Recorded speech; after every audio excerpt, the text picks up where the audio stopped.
Thank you very much. Just two words in Farsi. همیهنان عزیز، درود بر همگیتون و سپاس از اینکه در این برنامه شرکت کردین امشب.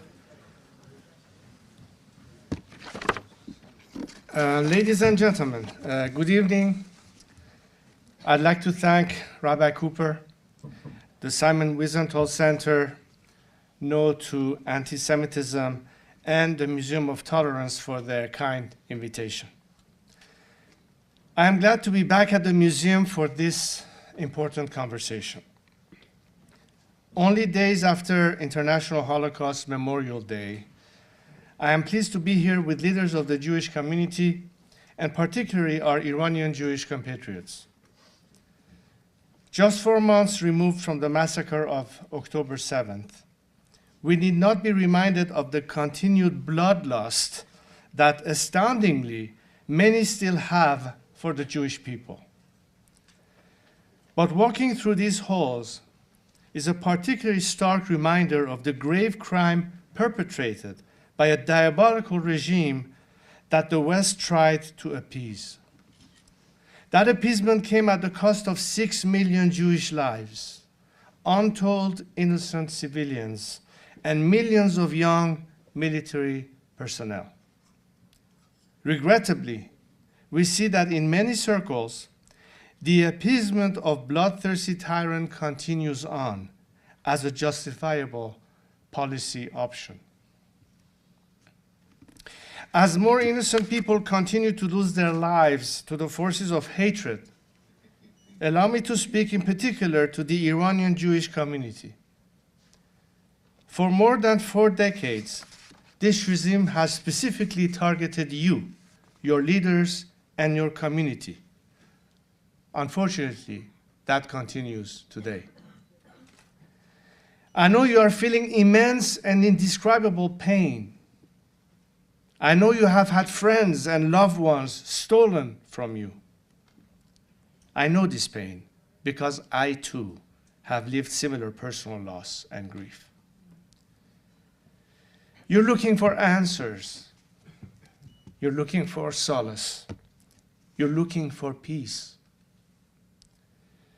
Tonight, I am here to remind you that while many in the world turn their backs on the victims of terrorism and on the Jewish people, the Iranian nation is turning towards you in embrace.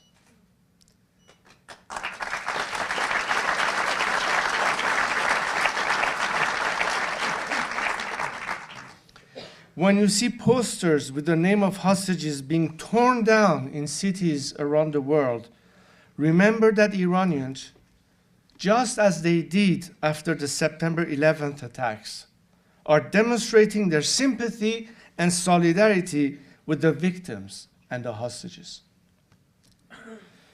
When you see the Star of David burned, remember that Iranians refuse to desecrate it and instead hold it high alongside our eternal Lion and the Sun flag.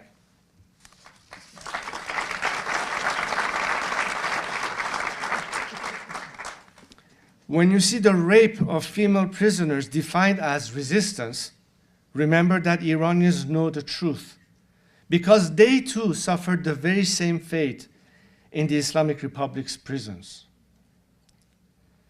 When you see all of the hatred, and it feels like you have nowhere to turn and no place to call home, remember that you are part of the Iranian nation. We, your fellow compatriots, share with you this home.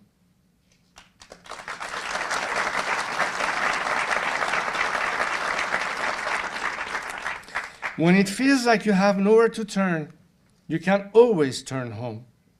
And know that for anyone who seeks to divide us, Iranians from Iranian, as a secular democratic nation, we shall never permit it.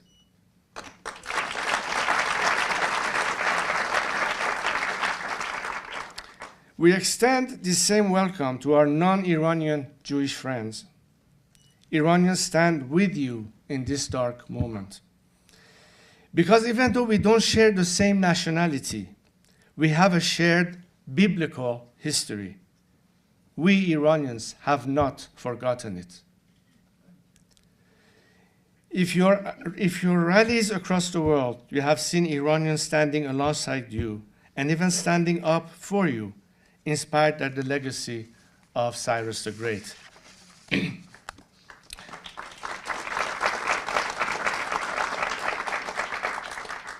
Upon my return from Israel last year, speaking to the Anti-Defamation League, I said that just as Cyrus helped liberate the Jewish people from Babylon and aided them in rebuilding their temple, we Iranians too have a temple.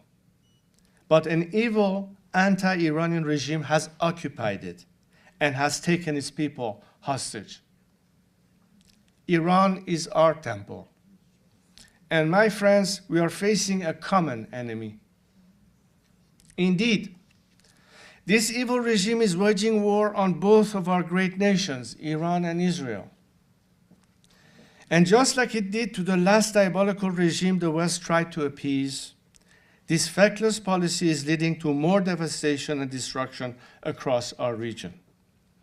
From Hamas and Islamic Jihad in Gaza, to Hezbollah in Lebanon, to the Houthis in Yemen, to militias in Syria and Iraq, our entire region is paying the price for this policy of appeasement. From the refusal to enforce sanctions, to paying ransom for hostage-taking, this policy is not weakening the Islamic Republic, it is incentivizing and emboldening it. By now, it should be clear to all what has so long been clear to us Iranians. The Islamic Republic is the eye of the octopus controlling all of these tentacles.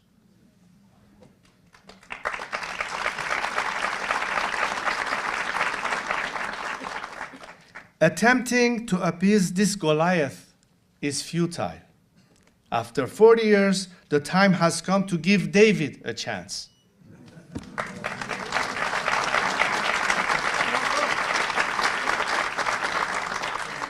My friends, the people of Iran are the Davids of our time, and they are rising up not only for their own sake, but for that of the entire Middle East and the entire world. Despite more than 4 decades under this regime's reign of terror, they are not backing down. Indeed, they are doubling down in their fight for their liberation. The Islamic Republic must go, and the Liberation Army is the millions of Iranians on the streets paying for their freedom and for peace in the region with their lives. Let us ensure that if they are to make the ultimate sacrifice, they achieve their lofty goals. We can do that by supporting them in their battle and not by sitting on the sideline. In more than 4 decades, I have not sat on the sidelines waiting for miracles. And for many years, it was a lonely path. Before today's courageous Gen Z of Iran on Iran's streets were even born. But I knew the time would come, and now it has. I knew this time would come because I had more than hope. I had belief. Belief in our nation and belief in our people's resolve. I believe that just as Iranians of all faiths lived peacefully alongside one another before the revolution, only to see their lives shattered and disrupted. Once free, we shall once again be a nation committed to respecting and upholding the fundamental freedoms and rights of all our citizens.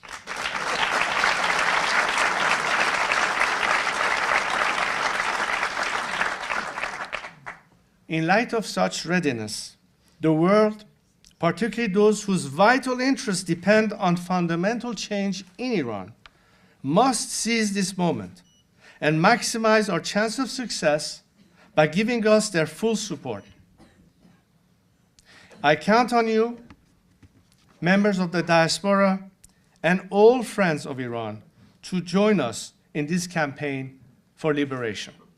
Thank you very much.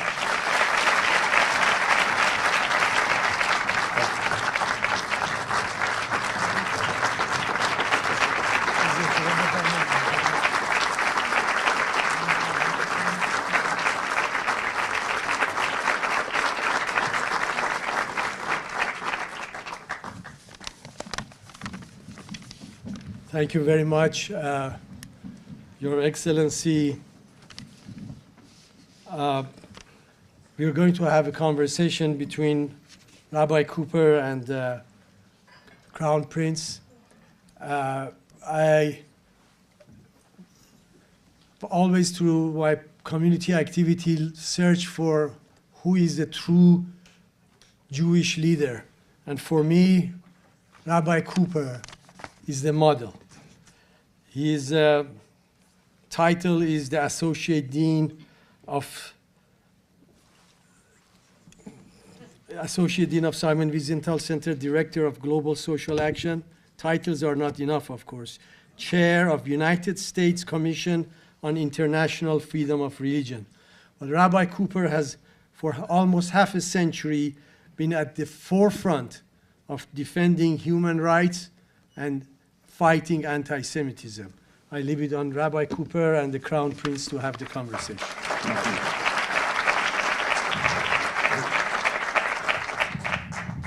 Excellency, if you'll just allow me, we were just here in this amazing hall in the Peltz Theater on Friday when we had Holocaust survivor bringing her spiritual strength and willing it over to a survivor from the Nova concert massacre. It was an amazing moment of a group solidarity that you felt the room was together. I didn't know that in a matter of a few days, we would have the same feeling in response to your amazing speech, something which certainly all the members in the audience and everyone in the Jewish community, the second largest one in the United States, but beyond. It's a reassuring message of hope. And if I may, I want to go out of order and ask you the following question. Could you explain what Islam means to you? Because what we heard tonight through you is a message of faith and hope that we've been waiting for spiritual leaders to deliver for 3.5 decades. I remember only months after the revolution took place and Khomeini returned to Iran, there were two particular heads of state that I hold in esteem dearly. The late President Sadat of Egypt and the late King Hassan of Morocco. They both said that if this is Islam, we are not Muslims. So I suppose throughout history we've seen how easily twisting an ideology and perverting it, weaponizing it, politicizing it, could take us down the wrong path. And this is precisely what Khomeini has done, to the point that even the clergy that supposedly is representing the faith that he claimed took steps away from him, calling this an aberration, calling it something that has nothing to do with tenets of religion. To me, religion has always been a private matter between a human being and the way he or she chooses to have faith in the Almighty or whatever. It should not be. It should not be a matter of trying to impose our personal thoughts or ideologies on anyone else. I hope we see the day that on the streets of Iran, like it used to be, by the way, for the most part, anyone asking a fellow Iranian, what do you believe in? None of my business, none of anybody's business.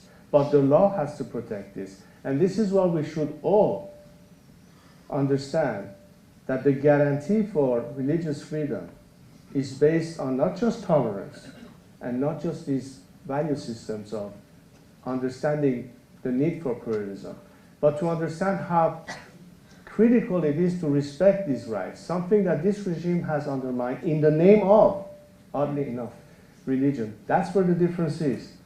So as long as we recognize where the difference lies, when we realize that when people are free to worship as they want, but in freedom and under the rule of law, then we would not have any kind of deviation, any kind of twisting things, and that also requires, beyond law, education, awareness, readiness, and most importantly, never forgetting. Because a lot of what happens in our world today, and the reason sometimes history repeats itself, sometimes in the worst possible way, is not forgetting. We cannot afford to have another Holocaust. One time was too many already. And this is the kind of message that we all recognize that we live in a different world. We live in a world of social media. We live in a world where as much as messaging becomes critical, our enemies are utilizing it to the max. We need to make sure that not only we respond in kind, but make sure that those who are on the right side of history are much louder than our enemies. This is why we need to be together. This is why we need to be unified. This is why we need to put our entire energy in it, because that, my friends, is the difference between a horrible world that we can expect or a different world that we can all enjoy in the aftermath.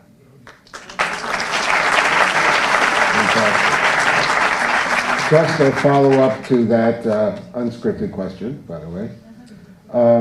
The day after this regime is gone, you know, there's a famous saying, it's true, you have 2 Jews, 3 opinions. But I've also met some of the representatives of different opposition groups from Iran, so I think Cyrus and these, we're kind of similar in many ways.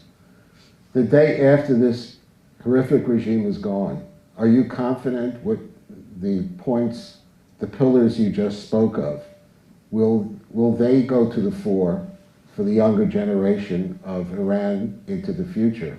Because there are many different ideologies vying right now for the hearts and minds of young Iranians. As I mentioned in my speech, today's Gen Z is, I think, the most aware, alert, and decided as to which path they want to undertake in the future. I think they learned a lot after several attempts at reform. We all remember the first wave, which was at the time of Khatami, and what happened on 18th of Tir to the students who thought that they may have a shot at it. That didn't work. Later on, it was the Green Movement. That also failed. How many times do we have to try the same route and be, at some point, disheartened? And I think if you followed recently some comments coming from former reformists, at least questioning the problem not be necessarily the reform-minded process, but the root cause of it being the revolution itself.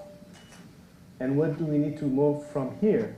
Politically speaking, I think today's realization puts us on a much better path to go beyond this regime.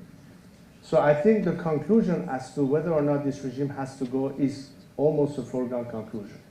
Now we need 2 things. We need to make sure that they have maximum support. You have heard me talk to the world community, political leaders, lawmakers, and I've stressed the importance of a dual-track approach, how important it is to, in fact, implement maximum pressure, and parallel to that, give people the maximum support. These 2 elements combined will be enough to get rid of this regime domestically, still in the context of a controlled implosion, as opposed to leading to uncertainty and anarchy. But beyond that, it's a question of what happens after the regime collapses. Do we agree as a nation on a process of change that is democratic, that is a due process, that we can in fact prepare the stage for elections of people's representatives? So every aspect of Iran's future, the constitution, the formal regime, is open and clearly debated, not behind walls. I want a C-SPAN type coverage so everyone knows every day what's being said and what's being argued. Because I really believe that if Iranians are given the opportunity to ultimately vote with a clear understanding of every angle for the first time in their history, mind you, for the first time in their history, have an opportunity to determine their future. I believe that we are there. But as I said, we have to move the needle from hope to belief. I'm not sure how much we have the belief. Why is it not quite there? I tell you why. Because maybe they're cynical. Maybe they've seen too many times world governments throwing them under the bus. Maybe they're afraid that yet again, if they go to the streets, they end up being executed, they end up being murdered, and still nothing has changed. Now, there are certain things we can't control. And I've always said to my fellow compatriots, we can only depend on ourselves, not counting on anybody else. But it will be so much better. It will be so much less costly to us, humanly and materially, if we have the support from those who are willing to stand with us. We need to form a coalition of the willing to overcome this regime who is trying to divide us. And that's why we need to understand the true meaning of solidarity in this critical time. And I think my fellow compatriots back home are far more united, but they need that extra element of support from the diaspora and the rest of the world. That's our job. That's your job here, living outside. Make sure that we can bring the maximum level of support for them. And for what it's worth, legislators have to listen to their constituencies. You have to make the issue of Iran a key issue in the upcoming elections this year. And while on this vote, whether you vote Democrat or Republican, let's take a page out of the Israeli experience. When it comes to Iran, we expect nothing short of bipartisan support for the liberation of Iranians.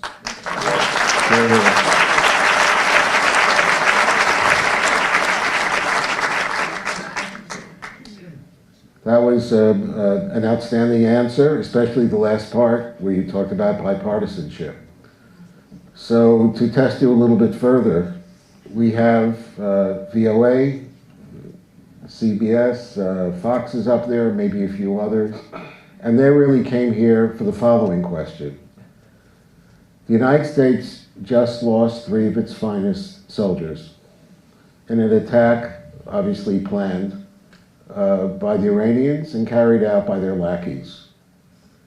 We're well north of 100 similar incidents now targeting U.S. military in the Middle East. If President Biden hasn't called you yet, and if he does in the next few days, what is your advice to this administration in dealing with the continuing, not just threat, but violence targeting Americans? The wake-up call should be the realization that it is practically appeasement that has been implemented in the last at least couple of years, if not beyond. When I think of the way they rewarded hostage-taking by the regime by paying them ransom money, when we know that the called for oil sanctions actually are not being implemented, which means more cash at the regime's hand, which of course is not going to be spent on suffering people in Iran, but on reinforcing their troops and their proxies. What do you expect as a result? What do you expect? The best line that they could come up with was, don't. Are you kidding me? Did you hear Churchill say don't? Did you hear Ronald Reagan say don't? No, he said tear down that wall.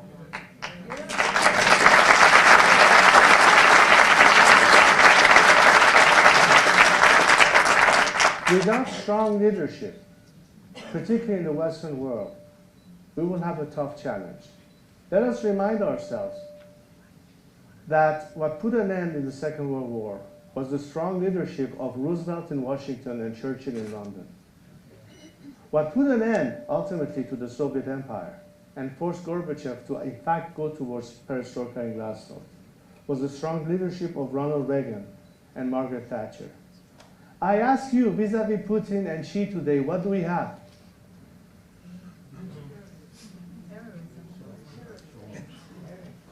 Just a question. But all I'm suggesting is that if there's any dependence by decision makers, they have to understand that the world is not going to be silent on that. This is people's power. We have to force the agenda. You have to force the agenda. Don't leave it up to them to decide. They've already proven that they're not making the right decisions. So we have to make the difference. I remember a phrase by President de Gaulle who once said, "Les circonstances ne sont pas favorables, il faudra donc changer les circonstances." Which means the circumstances are not favorable, we shall therefore have to change the circumstances. That's the game changer. We need to change the circumstances. So I would say exactly this, whether it's Joe Biden or Donald Trump or whoever might end up, that this ought to be the new look. As I said, trying to appease Goliath is no longer tenable. Give David a chance. David are the people of Iran. The people of Iran who have been the most natural army on the ground. Had it not been for some bad implementation, regime change got a bad name for a while. To be the truth, it was like taboo wording. You couldn't mention the word regime change in Washington for the last 2 decades. But now they have to rethink whether or not, in fact, that's not the ultimate solution. And we're not asking for America to send troops or invade Iran or do any of these kind of things. No, just support the Iranian people. Stop giving money to the regime, help the Iranian people.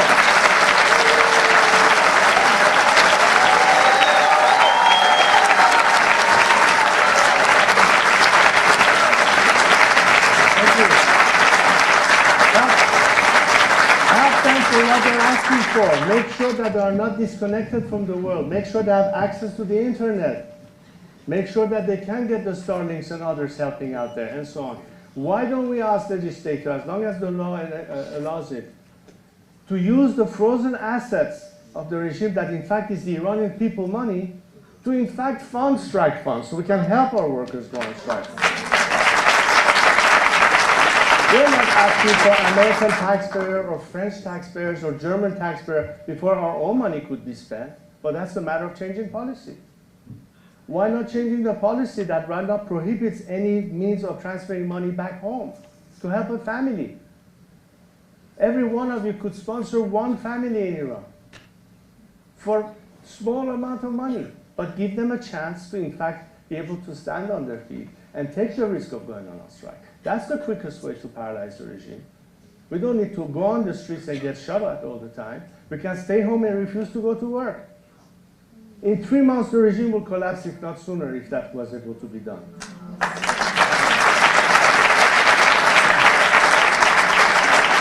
But instead, it is convenient to brush it around under the rug and kick the can down the road and say, you know what, this is a fait accompli, we have to learn to live with these guys. That's not true. That's not at all true. Because which part of the regime in Iran represents the Iranian people? None. What legitimacy do they have to sit at the negotiation table? Whether it's JCPOA or any other negotiation, they don't speak for us. They don't represent us. So that's adding insult to injury, because you're turning your back on a nation that shared, by the way, the same values that you do about human rights, about freedom, about liberty. But you still choose to deal with the status quo and help them. We have to make this equation change. And again, I go back to my previous answer. This is where we can make the difference. We can speak up, we can take action, but in unison. I know there will be time for disagreement. That's normal. No, we cannot all think the same thing. But let's do it methodically. Let's do it in an arena where there's truly freedom of expression, where we can have open debates, when we can have free media, when we no longer have political prisoners, when we can have political parties that participate in the political process. Then we can have all the debates. But to get there, and in absence of any of this, there's only one solution. We have to do as the Iranians what we need to do, but we need to talk to leaders in the foreign countries that at least claim to be valuing the same values, that rather than negotiating with your sworn enemies, why don't you start helping your true friends? That's how the difference will happen. And that's what we need right now. This is the time. We have to take advantage of this moment, because I don't know how long this window will remain open before yet another generation of Iranians are sacrificed for nothing. So one more exit question. Very interesting point that Excellency has made, I think, twice, that Gen Z in Iran sounds like they may be almost like the secret weapon emerging in terms of change. The gap between Gen Z in Iran, and you've been living in the States now for a quarter of a century, we've all seen it, and where Gen Z is here in terms of their priorities in the States and really generally turning away from international issues and not knowing very much about the past, including Jewish kids, about the Holocaust or anything. How can we connect? How do we get these two parts of Gen Z to begin to communicate with each other? It sounds like that could be a very positive effort for both sides. Again, using social media as a main tool for information, I'm not saying everything that is out there is necessarily accurate, but for the most part, most of the clips, most of the footage that you get from Iran, every day in the four corners of Iran, what you see on the streets, when citizens that report it one way or the other, they post it either on Instagram or whatever other means there is. I implore politicians, and for that matter, world media, to pay some attention to that. Because if you're only limited to some academic debate in their own echo chamber and so-called panel of experts on Iran who really are detached from that reality, you're not going to get the right read on the streets of Iran. To me, that's the first thing I look at. That's the first indication of where our society is today. What are their daily peace? What are their daily problems, whether it's economic or otherwise? But ultimately, what does it build up to? Where do we find a common slogan or a common, how shall I put it, direction as to we can all finally find the path? And to convert that into a message not among ourselves only, but to the world community. This is our ask. This is our priority. This is our expectation. And not let the narrative be controlled by people who know too little or are trying to push an agenda that is not truly the will and the ask of the Iranian people, because we have that problem too. It's not just lack of resolve and determination. There are many elements that could confuse sometimes politicians or legislators, even media. So I think one of the crucial elements is a lot of messaging needs to happen. And one of the, I guess, it's now a matter of habit. When I first started, I remember my years in Cairo, I'm talking at the very beginning, you could hardly get an open line to just dial a number to call, I don't know, Paris or London. Same thing when I was in Morocco. Today on your cell phone, you could be in the middle of the desert with your smartphone and you're connected to all sorts of different platforms and can communicate instantaneously. It's a different world we live in. It's a tool that despite the regime's attempt to curb, despite trying to force you to be disconnected, or if you need to have filters or VPNs or what have you, the fact is they recognize the power, the potential that exists for this communication. This is very important because a lot of our expectations, if not translated into policy by means of awareness based on proper communication, will never get there. So there has to be a lot of messaging. I think Gen Z is the best equipped to not only understand that, but to properly use these tools. But I think what I invite here is not just Iranians communicating with each other, but Iranians be able to communicate with friends they have across the world. Solidarity in that sense is very important. South Africa was not liberated just by South Africans. The Poles and solidarity in Poland, the Solidarity movement was just the Polish people, was a lot of support from the international community. So I think that's what I would stress, the importance of where Gen Z is today and what they can do. They're only limited by means. And by means, I mean financial means, and not by imagination. So let's help them, because they will be able, with the proper tools and with proper backing, do so much more. Because everything they've done so far, Sis Mahsa and the Women Life Freedom Movement, they've done it with almost nothing. Imagine what they could do if they actually had some support.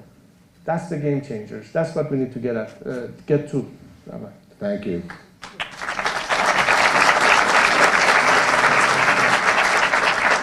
Two last questions. You've been amazing with your time and with your openness. You recently visited Israel. So what did you think you were going to experience, and what actually happened when you spent time in the Holy Land?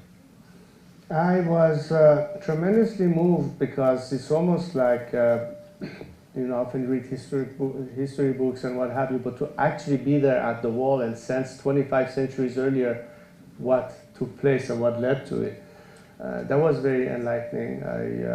My wife and I really had a very deep emotional visit of the Holocaust Museum in Jerusalem. That should be on everybody's bucket list, by the way.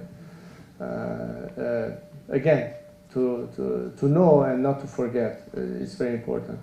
But what struck me the most, despite the fact that I was very well received by government leaders and many of the organizers there, but what really touched me the most was on the day of my departure to fly back from Tel Aviv to, I think it was Paris, I'm not sure.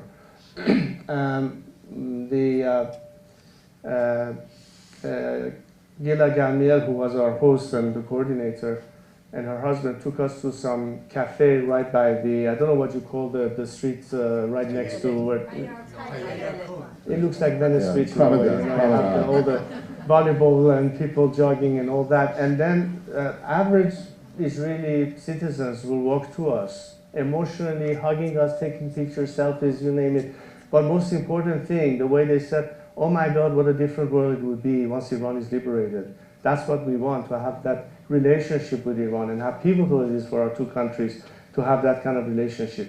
This is not some politician saying it. I'm talking about normal people.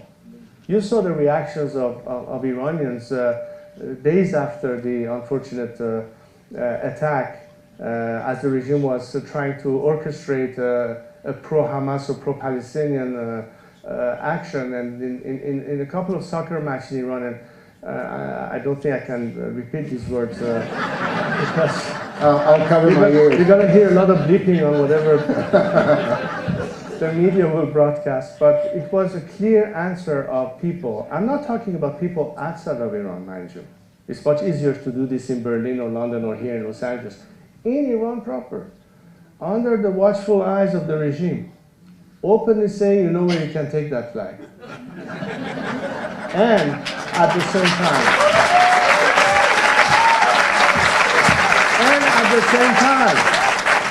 so many images of Iranians and Jews and Israeli solidarity with our flag's reason, as I said in my speech, in many places. That doesn't happen by coincidence. This is not an orchestrated campaign. This is a genuine sentiment, a pent-up sentiment of a nation that has been so humiliated that when they once were traveling the world, most of the time without a visa, when an Iranian passport was respected, and now how we are perceived, imagine that sentiment. And thank God for the parents who remind their children of what Iran used to be like and what it has become. It did not remain like that. We will make it again a great nation.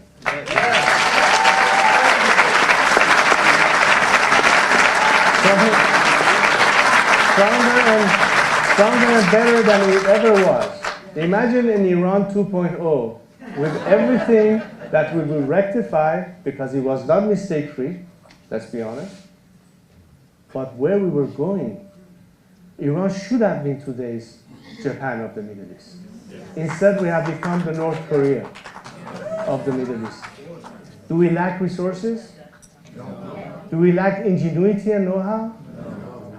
Aren't there so many Iranians who actually run companies and corporations and hospitals and universities and many parts of the world that could be in Iran instead but couldn't be there right now? Because many of them were forced to flee simply because they were Jewish or Baha'i or politically different minded than this regime. We can make it happen again.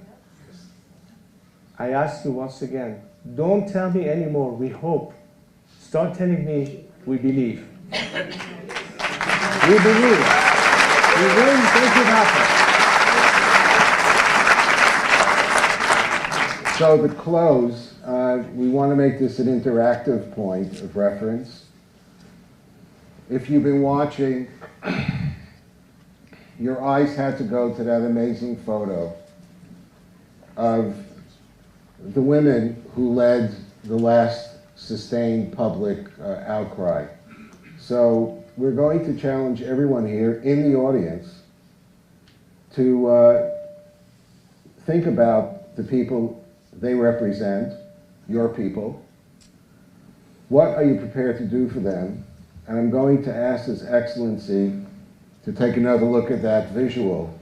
And if you can just encapsulate, if she was here right now, what would your promise to her be? You know, I've been talking to families of many of our victims. I won't name names for discretion reasons, but victims during this movement, people who have been incarcerated, imprisoned, executed. Unfortunately, it keeps going on as I speak. And beyond the promise is, again, the fact that the price we had to pay to get to where we are today, to understand how critical it is to be proactive as citizens in a nation. We can no longer be, as traditionally our country has been for the most part, I believe, sort of passively hoping that a government will be better than another or things will get done, but we don't live in that world anymore. We have to believe that every single citizen and his or her voice is critical in this participation in building a country. You cannot just pass the buck to some authority and say, you get it done, we'll just sit back and watch. As Kennedy once said, ask not what the country can do for you, but what you can do for your country. That philosophy cannot be more true today, because the protests that you see, the price they're willing to pay means that they're not going to take no for an answer. They will demand transparency, they will demand accountability for the people they put in charge, and that's part of the responsibility, the civic duty of citizens, to be their own watchdogs, to make sure that beyond the structure of government, civil society in Iran thrives, that we have the right NGOs, the right institutions. I want to use an example. For instance, talk about their rights. It doesn't matter how many good laws we have in our system. It doesn't matter how well protected they are under the law. I bet you as we speak right now, at least half of Iranian women don't even know what they're entitled to begin with, as their normal rights. Do we have, and should we have in the future, institution that gives them added protection? If a woman is battered in the family by a husband, or a daughter is molested, or sexually abused, or anything that forced them to leave the house, do they have a place or a shelter to go to? Can government only do that? No, it goes beyond that. We have to learn from other countries and what they are doing to strengthen our society, give all the equipment, the tools, the knowledge, the know-how, and the implementation to do that. But to change that mindset before we have to protect them legally, I think, again, I go to the issue of a cultural change. We need to have a change of culture. Farhang sazi, as we say in Farsi. That's the most critical part. It starts at the nucleus of your homes. It starts in our schools. We even have to start thinking of how to educate teachers so they can then educate our children. I don't know how many lawyers we have today that know anything beyond Islamic law. The minute the regime collapsed, we have to at least go back to the previous laws, because while we are in transition, there are elements that will happen that cannot be treated under the current laws. Imagine divorces, inheritance, a lot of things that can happen in transition. There's also the issue of transitional justice. I'm talking to a whole host of people. Legal experts to agree those issues, economists to think about what will happen next short term, a roadmap to recovery. This means engaging everyone. It's not just a political exercise. It goes well beyond that. So I think these are the critical issues. And I suppose it's not a promise, it's a commitment to focus on what is most critical, in my view, in my humble opinion, as the nuts and bolts of laying the foundations right. And this is where that messaging is going to give them more understanding of how they can go down that path. We're not going to decide for them, but we have to give them the best means to have the best choice possible so they can then make the ultimate decision.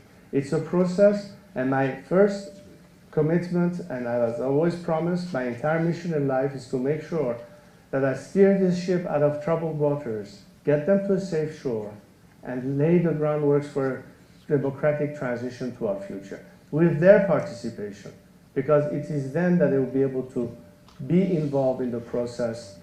And that, I think, is the difference between something we never had in that sense in the past, and that's what we ought to have to start on the right note for our future.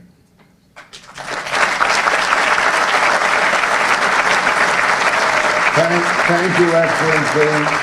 I think they give an amazing insight as Iran is between past and future, not just the snapshot of the situation, but the vision of a true leader. We're grateful you've come back to visit us, and the next time perhaps we can meet in Tehran. God bless. Next year in Tehran.